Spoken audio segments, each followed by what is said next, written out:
Good afternoon, everyone, and welcome to our Corfu Unplugged webinar this Sunday afternoon. Today, I'm really excited to be able to introduce our very first guest. This is about the Corfu Trail, hiking in Corfu, walking in Corfu. So it's my very great pleasure to welcome Matt Wells. Good afternoon, Matt.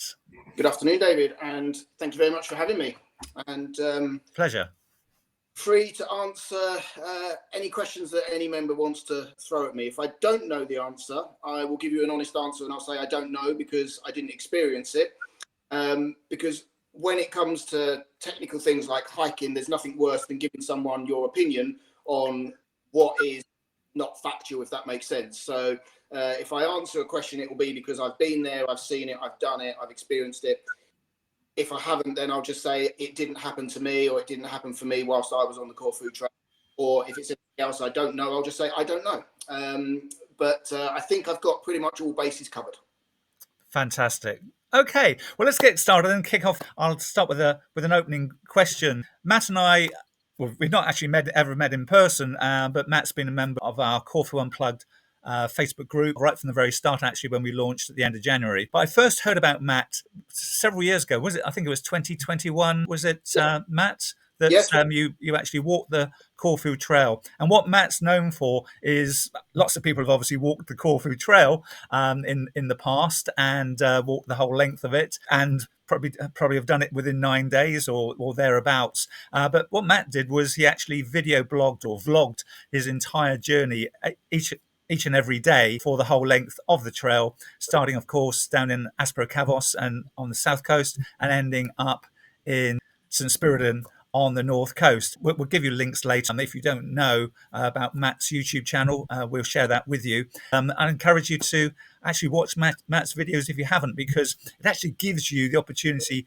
to see Corfu that most people never see, like what we call the real Corfu, or even the Corfu, much of it unchanged since the time of the Durrells in the 1930s. So how fantastic is that? Matt, we chatted the other day, and I found it very interesting to hear a little bit about your backstory, your business life. And I think most people I'm sure everybody gets to certain points in their life where something happens. Sometimes it's very positive, sometimes it's very negative, and they either have to or they choose to change direction, and their life goes off at a tangent in a different direction. You know, I've got this saying when it's something negative of something that I've always believed in for the last 40 plus years. It's a saying that in every adversity there lies a seed to an equal or greater benefit. I know something happened in your life that caused you to change direction, lead the life that you're now leading. So I'd love to hear about it. Now,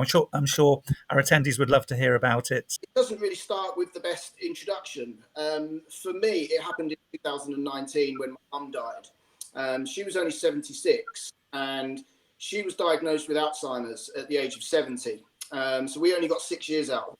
But the reality was that we lost her after 3. So we lost mum twice. After 3 years, she didn't know who any member of the family was. And when she finally died, she was like 6.5 stone and there was just nothing left of her. Her body had given up, really. And this little story does upset a few people. But going back to what David said, where there is trouble or trauma, there can also be found positivity. So if it does upset people or you do find it a little bit touching, try to look over it and then see the positives of what came out of that awful situation. And this is as it was, guys. My brother and I were both coffin bearers, and when we lowered mum into the grave and said our final farewells, I was 50 years old. And apart from feeling the sadness of burying my mother, I also thought, if the same fate is waiting for me, I've got 26 years left.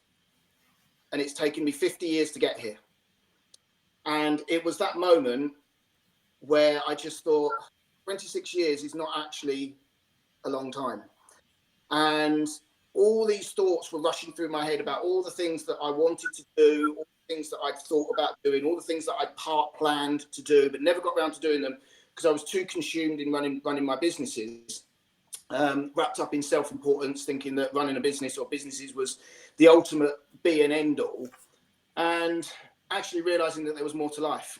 So from 2019, I spent a period of about a year and a half dissolving my businesses, winding everything up. It wasn't the kind of businesses that could just literally close overnight. It took, David knows, I had an estate agency business. We did financial services and mortgages and legal conveyancing and all sorts of various bits and bobs. So there was a lot of ongoing business that was going to still be there without having a shop front or an office.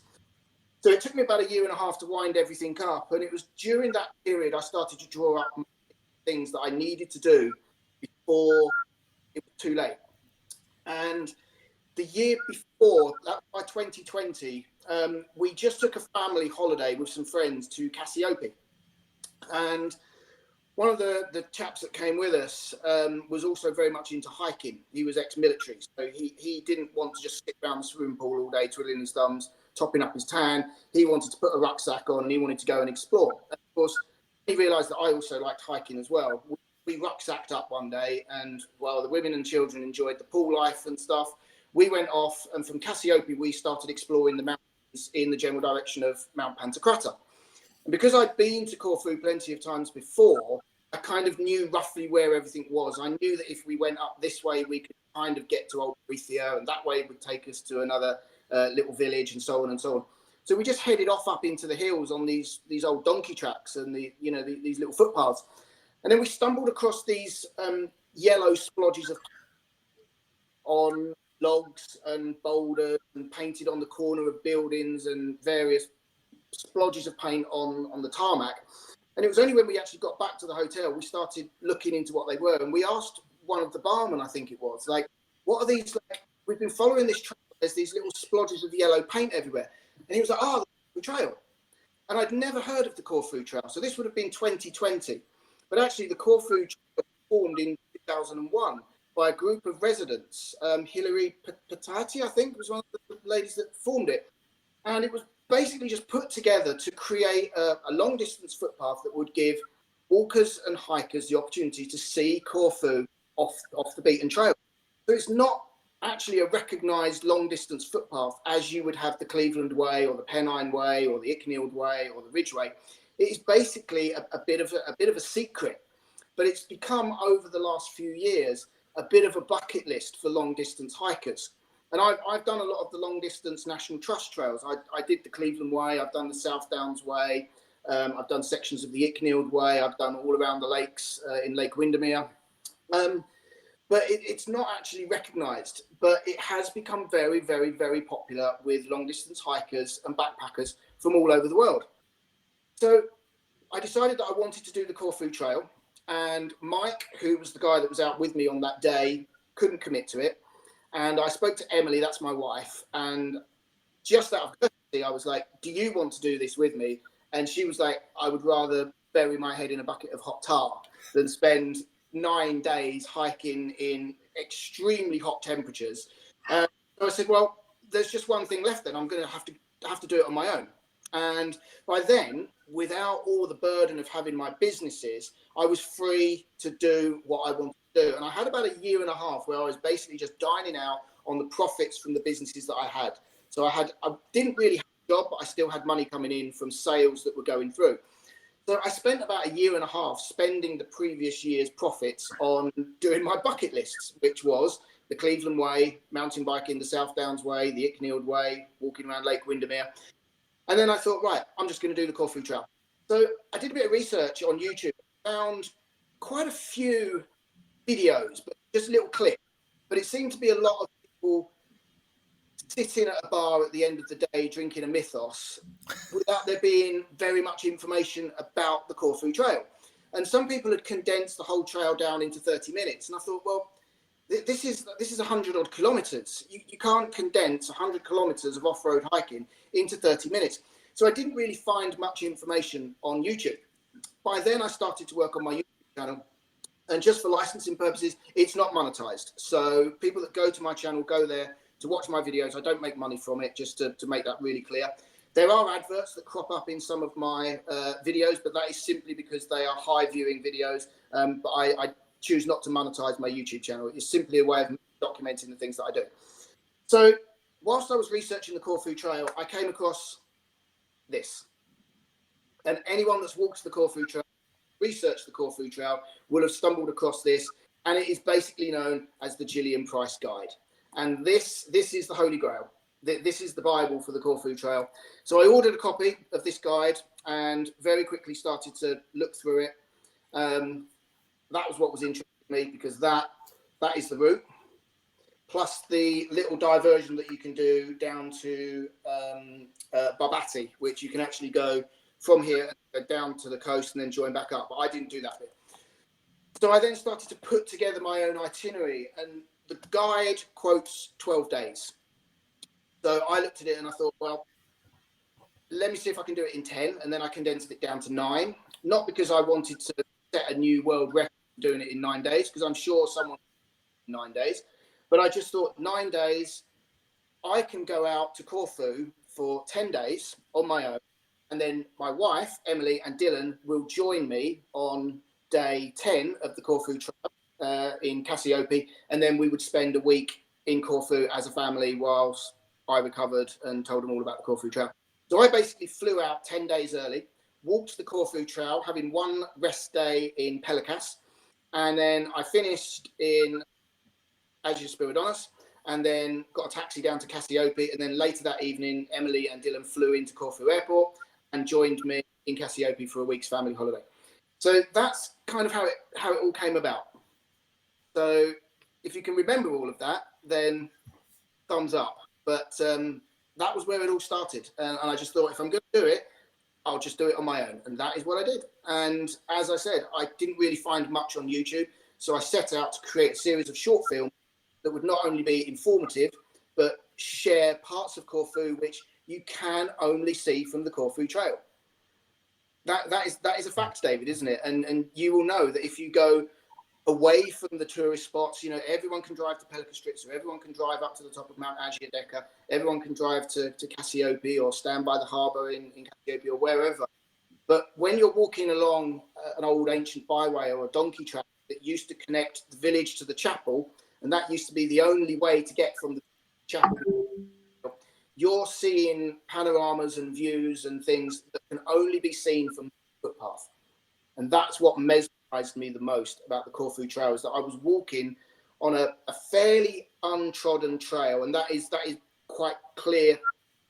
You know, sometimes you actually think whether or not you are on the trail until you see a little splodge of yellow paint on the tree. But that's what captured it for me, is that I'm seeing things and I'm going places where probably 99.9% of the people that go to Corfu will never walk or get to see. And I wanted to share that in my videos, which is why there's pretty random photos, there's some pretty random comments, but I also wanted to create a guide that anyone who wanted to walk the Corfu Trail could look at my videos one by one by one by one, and bits where I went wrong and spent 30 minutes walking in the wrong direction only to realise I'm going the wrong way, then having to walk another 30 minutes back. That's worth bearing in mind, that if you go the wrong way for 30 minutes, it's actually you've gone the wrong way for an hour. That's, you know, that is a given in long distance hiking. You get back to the trail as quickly as you possibly can. And there were sections where I'd walked half an hour uphill, realising I was going the wrong way, and then you end up at the dead end. So you then have to turn around and walk all the way back down. And then you're looking for these yellow paint, which will then send you up another trail. Now, the navigation of the trail was quite. So if anyone at this point has got questions based on what I've just said, then interrupt now and I will answer them the best I can. That's great. Would anyone like to come out and ask a question or type a question in? Mary looks like a hiker. She's got. Oh, you're so wrong. You know what? I might just want to do that, or even just sections of it. I've spoken to people. I would like to ask a question. Yes. I'm not saying that I'm going to actually do the hiking, but when we go away, there are, David's heard this, there are 8 ladies going on holiday together, and we're staying in Ioscordios. So some of the younger ones, the fitter ones, may like Mary. I wish. maybe walk from Dioscordios up to Sinarades. Yep. Is that possible? How easy is it? Every section of the Corfu Trail is doable. Some are harder than others, and that is one thing I would say. Needless to say, as you head further north, it becomes more mountainous because obviously you're then on the slopes of Mount Pantocrata. The easiest section, if you was to choose to do a section of the Corfu Trail, would be that section which covers from sort of Agios Georgios in the south to where you've got Paramonas up to Pelikas. That section is actually quite flat. Okay. Particularly the section where you go around Lake Corisium. That is a really, really nice walk. And that you can do from Agios Georgios in the south up to Paramonas is a really, really nice flat section. Most of it goes along the beach and then it skirts around the west side of Lake Corisium before then the shady road, which then takes you up towards Paramonas. So yes, there are sections.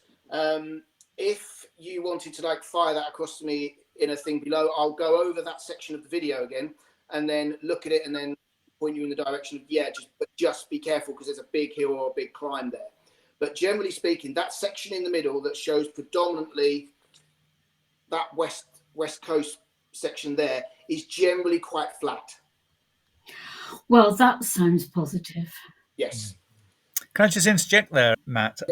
Yeah, where you are, you could walk up from Dioscordios. From Sinarades, you can walk through the olive groves to Pelikas. That's on the Corfu Trail, isn't it, Matt? Is it? Yeah. Pelikas, Sinarades. Yeah. So you could probably get a bus up or a taxi up to there, or it's not that far to walk, but it is a big walk up from Dioscordios up to. If you can see that there, we've got Sinarades down there, and then taking you up. And the other thing you can do is from Sinarades, you could do the section up to the top of Agideka, which the very first time I went to Corfu back over 20 years ago, I went out, I hired a Jeep and I went out and started looking around the island. And I was fascinated by Agideka because Agideka is the mountain that's got the golf ball on the top that everyone sees when they fly into Corfu, and everyone wonders what it is. And from that moment on, we refer to it as Golf Ball Mountain. I'm sure lots of people do. And I wanted to go up there and find out what it was all about. So I took first time I came to Corfu, I brought a group of people with me. And several people came with me. We parked up in a little village at the foot of Agideka on the north side, and we just walked up the side, and it's just wonderful up there. And when I saw Matt's video of the day that he went up on Agideka, it's just such a wonderful place with beautiful views all over the island. You know, you're looking down over Corfu town and over the Greek coast and Albanian coast. You're looking up north to Pantocrata. You're looking over to sort of the west coast to Pelikas, Kaiser's Throne, and you can also see way down south. You can just about see Lake Corisium as well. It's just a wonderful place. Beautiful little monastery, lovely little tiny chapel on top. Yeah, it's a wonderful place. You can drive up there as well, but again, it's one of those places. It is off the tourist track, so you could do that, Mary. Either they could walk up from the resort or go up to Sinarades and go either way from there. That's sounding a bit ambitious for me. In more mature years.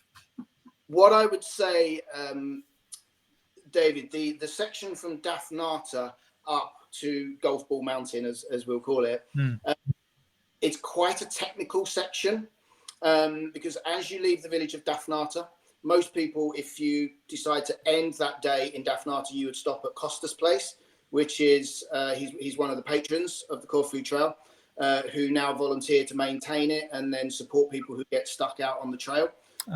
think Costas is one of only a few people that's actually got the blackadder snake venom antidote on him all the time. Okay. You sometimes come across these little black snakes. They call them blackadders, and they are quite small, but they. And if you don't get the antidote to the venom, it can leave you paralyzed for a couple of days. It's a temporary thing, but if you get the antidote injection straight away, it's just like a bee sting. But when you leave the village of Daphnata, you head down on the road, which is a nice, gentle, shaded section, but then you cross directly over the road and you start quite a technical climb, which is a bit of a boulder scramble as well in places. But what makes it so special is you're climbing up through the trees on tracks, and then you have to scramble up a few boulders, and then you end up on another track. And then you just come out of this little woodland. I think I recorded it. You just almost like you fight your way through the undergrowth, and then all of a sudden you're at the top of the mountain, and you can see the golf ball, and you can see the Whitechapel. And if you just walk a little further up the gravel track, that's when you get that wonderful view that David was talking about, where you can look to the north and you can to Crater. You can look all the way back down, and you can see, as you said, Lake Corisian. You can see the tip of Kavos and from there as well. But yes, that section of the Corfu Trail is quite technical, and it is quite challenging. So you may want to skip that section, and as David said, maybe drive to a flatter section, walk up the road section. But it does get easier once you get down the main road and you start heading back in the direction of the west coast. That is quite a bit of it is on tarmac and just like cinder track. So that is only one thing to bear in mind, but you will get the full experience if you check out the video for that day, because I wanted to put across how challenging and how technical sometimes these sections can be, but also how nice it was just to get on a road and just walk on a nice flat road covered in olive grove shades and stuff. So, but if you are looking for an introduction to the trail where you don't want the side of things, the section around Lake Corisian is lovely. And that is generally day 2 or day 3 if you decide to chop what I did for day 1 down into two days, which is what they generally say. Finish in Lefkimi instead of pushing on to Agios Georgios in the south. So day 2, which is Agios Georgios in the south up to Paramonas, is a lovely flat section, probably with only one climb, which is about 200 meters. Okay, thank you. That sounds possible. And the lake is stunning as well. It can be a little bit stinky during the hot season when it starts to dry down a little bit, and you do get quite a few mosquitoes around there as well. So just spray yourself up and embrace it. But the wildlife which grazes and lives around that lake is unbelievable. So if you're interested in your nature and your bird watching and stuff, it is a lovely stage. And I think had that stage not been as easy as it was for me day 1, I could have quite easily crashed and burned on day 2, because as David will know, I nearly killed myself on day 1.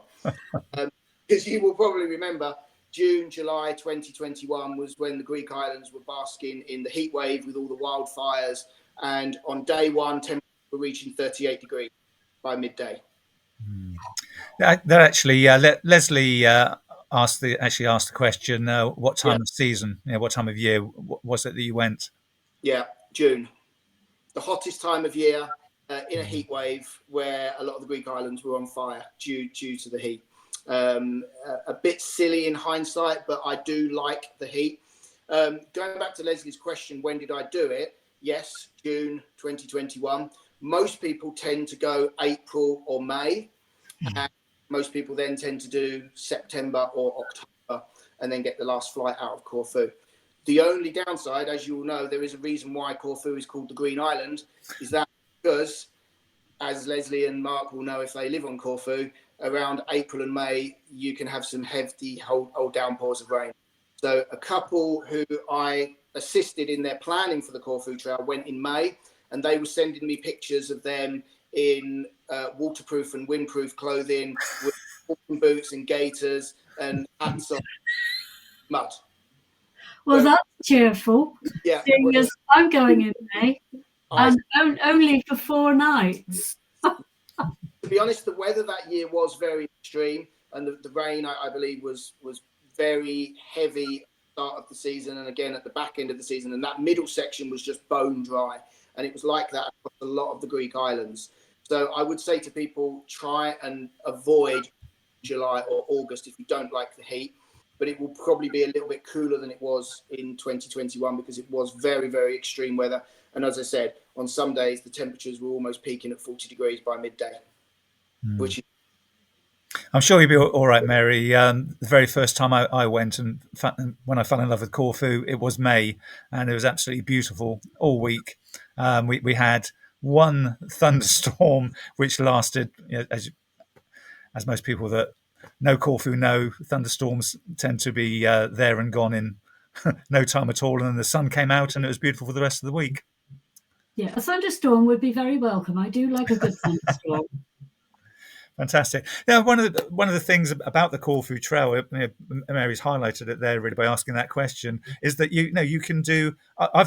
It's on my bucket list to do the whole Corfu Trail at some stage. Never done it, but I have done quite a few little sections of it. I mean, you could do the Corfu Trail. It's a bit like down here on the south coast of England. We've got the Southwest Coastal Path. I'm in Poole. It ends in sandbanks, and starts right the way around the other side. A friend of mine walked the entire Southwest Coastal Path, and then he said, but some people, they take years to do it. Not all in one go, obviously, but they just do little sections of it, and finally they complete it. So that's something people can do, of course, with the Corfu Trail. Matt, another question for you then. So how does somebody wants to do this like in one go, like you did, whether they do it in a week or 2 weeks, how do you prepare? How do you prepare for it? It's not something that people like, we've got the London Marathon coming up, haven't we? So people will go like, right, next year I'm going to run the London Marathon. So so they've got to start training and preparing. What sort of preparation would somebody?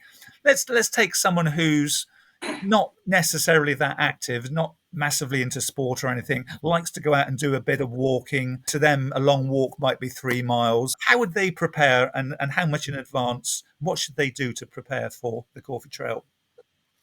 I think a lot of it, David, obviously depends on what level of fitness you're starting out at. And if you are the person that can go out at the weekend or whenever and do a 3 to 4 mile, getting up to 3 to 4 miles harder than getting from 4 to 6 miles to 7 miles to 8 miles. Once you can do 3 miles, you can add on another mile, but you just slow down a little bit. And then you can add on another mile and have a break. And then you can add on another mile. So I was very fortunate because I'd already done a lot of fell running and long distance hiking. But for me, that's the first time that I was going to do something in such heat without the luxury of a way mask. So I did, before I went out to do the Corfu Trail, I did the Cleveland Way from Helmsley to Filey, which was 109 miles. And I used that as my benchmark. If I can do that, then I can do the Corfu Trail as well. So I was starting from a reasonably good level of fitness. But as I said, if you can get up to 3 to 4 miles, you add on an extra mile and an extra mile. But depending on how you're going to accommodate your trip. So I carried everything with me in a 35-litre backpack, but I wasn't camping. So I was staying in accommodation each night. A couple of people I know did camp, and I believe in Greece wild camping is illegal. So I'm not going to promote it, but I do know people that have done the Corfu Trail, and they also carry a tent with them as well. So you'll probably take maybe a 40 to 45-litre pack, if that's going to include your tent and your ground sheet and your inflatable and your various bits and bobs. So you've also got to be able to carry what I would call a day pack, so a 25-litre pack with some food, supplies, medical kit, various bits and bobs, your guides, your maps, bottles of water, reserve water with you. So just because you can do 3 to 4 miles with the dog, what I would say is stick a backpack on, fill it with some stuff, just to get used to walking with a backpack as well, because it changes the way you stance. Because you tend to lean forward because you're countering the weight of the pack. So you'll find that you're using different muscles. The glutes at the top, so your bum muscles will feel slightly different when you're walking with a backpack instead of just walking straight upright. It's a completely different thing. So I had a Carrymore 35-litre pack, which basically just had everything that I needed for the 10 days while I was on my own. But that didn't include camping gear. So just get an idea. I mean, some people walk it without any equipment at all. You know, they'll have a Sherpa that will carry all their stuff or transport their stuff from start point to finish point, and then they'll get changed, and then they'll give it to someone, and then they'll like taxi it on to the next checkpoint, which means you can get away with a 20 or 25 litre pack, because all you'll need in there really is loads of water, some food, your medical kit, and various bits and bobs. So you can travel light if you've got someone forwarding your gear on to the next stop. So I was kind of somewhere in the middle. I was carrying everything that I needed, but without a tent. But it did add quite a bit of weight. You know, 35 litre pack full of all your clothing and water and stuff. It is like carrying a small child on your back. Okay, that's really informative. And it becomes a bit of a chore. You know, a backpack when it's 38 degrees, even if you've got a flow system backpack which allows your back to breathe, you're still going to be dripping wet by half an hour into a walk. So again, you just need to get used to a little bit of discomfort sometimes as well. I noticed Leslie's just typed in how many hours per day. So it varied, Leslie. On the first day, I set off about 8 o'clock in the morning, and it wasn't probably the right thing to do on the first day, but I basically did what would be in the guide as day 1 and day 2 in one day. So I set off at 8 o'clock in the morning, and I finished about 5 o'clock in the afternoon. So that was a long day of walking, and with about an hour, maybe an hour and a half still to go, I depleted all my fluids, and I'd got nothing left, and my legs were cramping. I was dehydrated. I was probably a little bit heat stroke or sunstroke as well. And all through that night, my legs were continuing to cramp. But I just made sure that I just drank and drank and drank as much fluid slowly as I could to get to day 2. And then going back to what I said about day 2 being a nice, easy day, I actually set off on day 2 in my flip-flops because my feet were quite swollen. And it goes mainly along the beach. And as you'll know, around Lake Corriggian is all very sandy as well.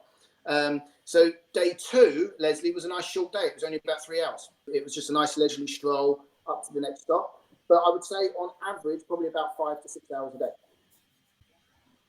I see. Mark's seen one snake. I love snakes. I'm always out in the olive groves when I'm in Corfu looking for snakes. Well, I saw just one whilst I was hiking, just one. And generally, as with most snakes, if you leave them alone, they'll leave you alone. I was just walking along the trail. It came out of the bushes on the right-hand side. Wasn't expecting me. I wasn't expecting the snake. And we just sort of met on the trail, and it just looked in my general direction, reared up a little bit, and then scooted across to the left. And I never saw it again. If you agitate them, they'll come after you because they're defensive. But if you leave them alone, they'll leave you alone. The last thing they want is a tussle with someone 5 times the size of them or 20 times the size of them. But those little black ones, like I said, they can pack a punch, but you won't see many. No, you'd be very lucky to see one of those. In fact, count yourself lucky if you see a nose-horn viper. That's good. What was perhaps your biggest challenge or biggest challenges?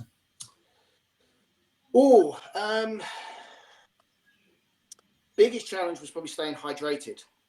That was a big challenge, and you will find it even. Well, it kind of balances because most people will do it in April or May when it's cooler, so you're not having to hydrate as much. It can also be quite rainy as well, as we said, so you can just embrace the rain and let it soak you down. And you might need to carry a little bit less water. But what you will find is when you start going into the remote villages, April and May, a lot of places are still closed. So you'll find that there's less places to grab a bottle of water or a orange juice. So I would always say carry more water than you need regardless. So being hydrated and staying hydrated was the most important thing, particularly for me, very hot it was in June. But I was also very fortunate that I could set off with 3 or 4 flasks with chilled water, ready to grab, plus another 2 in the bag, ready to replace the empty ones. But I was also fortunate that even in the most remote villages, there would be a little shop or little home shop somewhere or a stand or a kiosk somewhere where you could grab yourself another couple of bottles of water. So staying hydrated, it's very, very easy to become dehydrated. And by the time you realize you're dehydrated, it's almost then too late to get yourself hydrated back to where you need to be. And I'm sure most people will know, well, how am I hydrated? Am I dehydrated? Am I not dehydrated? You basically do a urine sample. It's as simple as that. You just tell from the colour of your urine whether or not you're dehydrated. And if it looks like anything like Iron Brew or Lucozade, you're very, very dehydrated and you need to get fluids into you as quickly as you possibly can. But if it looks like Corfu lemonade, you're kind of okay. And if it's clear, you're doing a very, very good job of staying hydrated. That's the way I've said to so many people about hydration, not just from hiking, but from when I used to do running and cycling and stuff as well. Just check the colour of your wee. And it's as simple as that. Your body will tell you whether or not you're drinking enough fluid. And if it's orange, you're not. Simple as that. And just keep drinking until your urine becomes clear again. Absolutely spot on, Matt. Yeah, I mean, my background in a previous life was I was a fitness trainer, very much into sport. I used to do a lot of running, marathons, etc. And I always said to people, yeah, that's it. Do the urine test and try and keep it as clear as you can. Absolutely, David. Yeah, I completely forgot from our conversation the other day. You were telling me about your background. I'm just in questions at the moment, and what have we got here? We've got another one from Leslie. Thank you, Leslie. What sort of reception or interest, I'm assuming that's internet, did you experience in the remote villages, as in from local villages? Okay, so let me just get out of that. Yeah, internet was not really a problem. To be honest with you, though, I didn't really rely much on having a phone signal. I probably used my phone more for videoing my experience, and I relied pretty much on that. And I tried to sort of switch away from, walking along with a head buried in the phone, looking at Google, making it all easy. Just on the subject of Google Maps, the Corfu Trail now actually appear on Google Maps. Someone has done a great job of uploading the trail to Google Maps. I don't know who, but I noticed it when I was looking at possibly doing another Corfu experience this year, and it is actually marked. But what I liked, going back to Leslie's question, there was good internet pretty much everywhere. Corfu is not what it used to be, despite what some people say or think, or even want it to be, that it's a little area trapped in time, which is lovely. I like to think that they survived without the internet, whereas the cosmopolitan Western world doesn't seem to be even able to cope without the internet. I tried specifically not to use the internet, and I just put my phone away and followed the yellow way markers. And if I couldn't find a yellow way marker, then I just referred to the Gillian price guide, and everything in there is so clearly documented that there were occasions when I was stood at a crossroads thinking, right, I've got 3 ways to go. Do I go left? Do I go right? Do I go straight on? Couldn't see any yellow way markers. The easiest thing now would be just to go into Google Maps, and Google Maps will tell you where to go. I wanted to try and figure it out.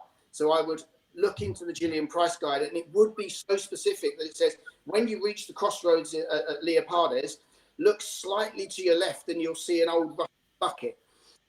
Not I can't guarantee that it's still there, but for the last 3 years, this old rusty bucket and a spade has been there. Head for the rusty bucket and the spade, and then just around the corner you'll see a yellow splodge of paint on an old post box or on the corner of a pickup truck, as you would see from the videos and the photos.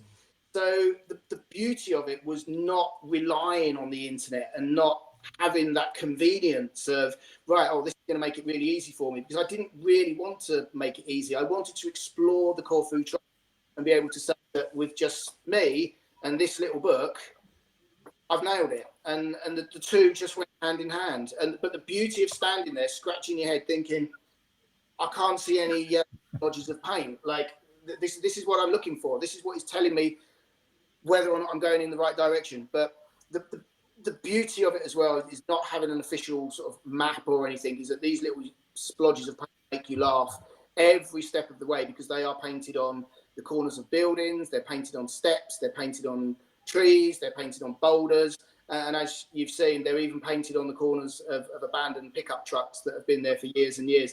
You put down an old abandoned pickup truck, and then someone's come along and put a big splodge of yellow paint and painted a little CT with an arrow pointing you to this track. And that was the beauty of it, is that it was back to basics hiking and having a sense of navigation. And it was almost like that geocaching. It was like a treasure hunt. I'm out there looking for yellow splodges of paint.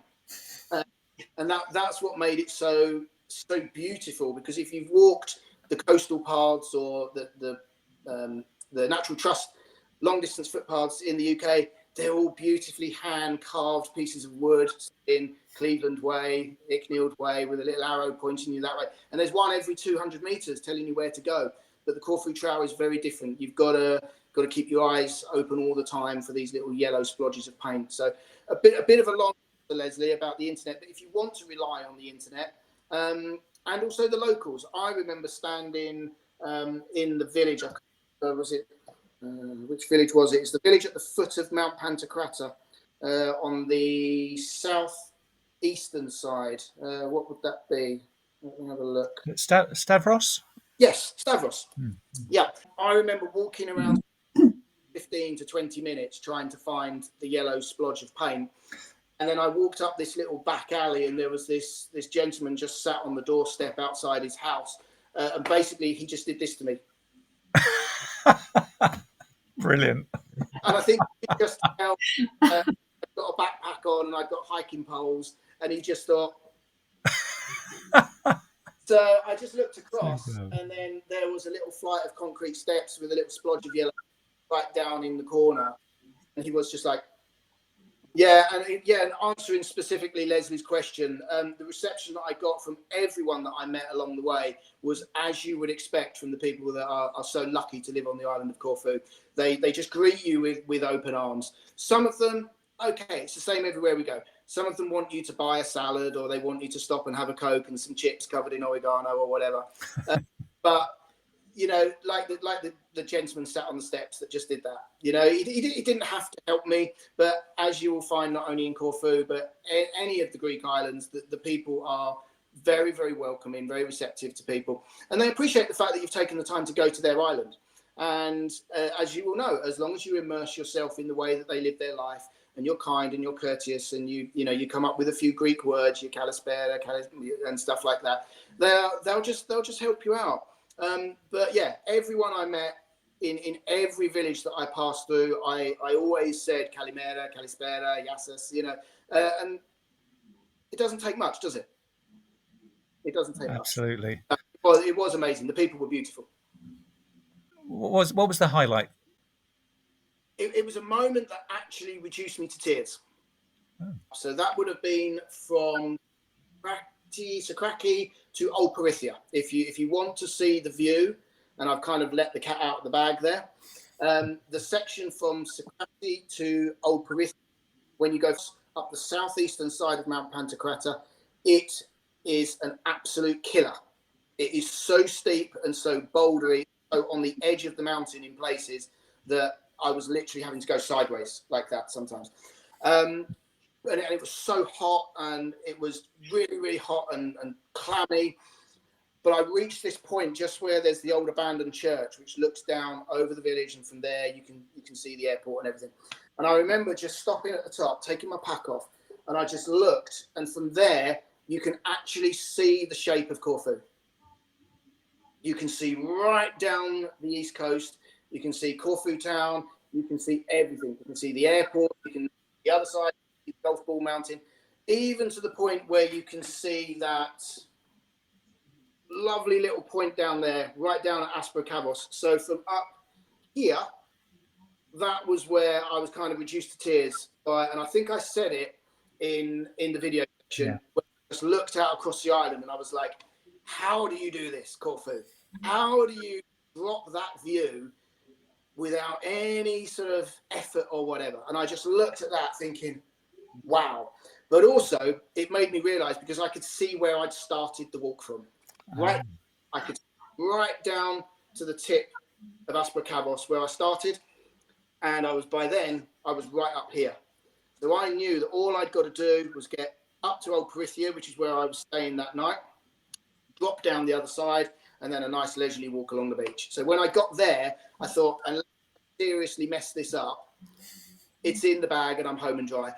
But I'd already walked sections of Mount Pantocrator when I'd been out Corfu, and I'd cycled sections of Mount Pantocrator when I used to do mountain biking. So where I was, I knew what was ahead of me, and I knew that there wasn't going to be any problems. And I knew that once I'd got to Perythia, Old Perythia, where I stayed, it was all hill. And that section, I was almost running down that section. Because it was just like, yes, it's like, you know, you get to that final mile of the London Marathon. You know you've done it. The hard work is done, and it's just going to get easier. And having spent a beautiful night at the Merchant House with David and Marika, who own the Merchant House, I spent a beautiful night there, courtesy of them as well.